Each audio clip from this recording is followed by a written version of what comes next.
अथ श्रीगणनाथस्तोत्रम्।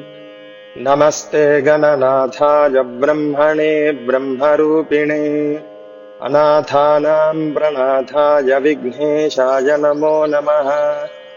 ज्येष्ठराजाय देवाय देवदेवेशमूर्तये अनादये परेशाय चादिपूज्याय ते नमः। सर्वपूज्याय सर्वेषां सर्वरूपाय ते नमः। सर्वादये परब्रह्मन् सर्वेशाय नमो नमः। गजाकारस्वरूपाय गजाकारमयाय ते गजमस्तकधाराय गजेशाय नमो नमः। आदिमध्यान्तभावाय स्वानन्दपतये नमः।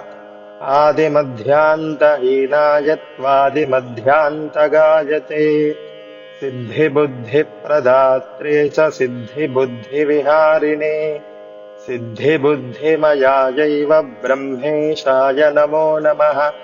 शिवाय शिक्तये चैव विष्णवे भानुरूपिणे मायिनां मायया नाथ मोहदाय नमो नमः।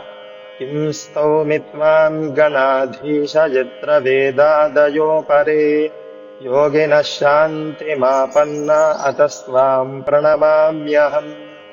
रक्ष मां गर्भदुःखात् त्वामेव शरणागतम् जन्ममृत्युविहीनं वै कुरुष्व ते पदप्रियम्।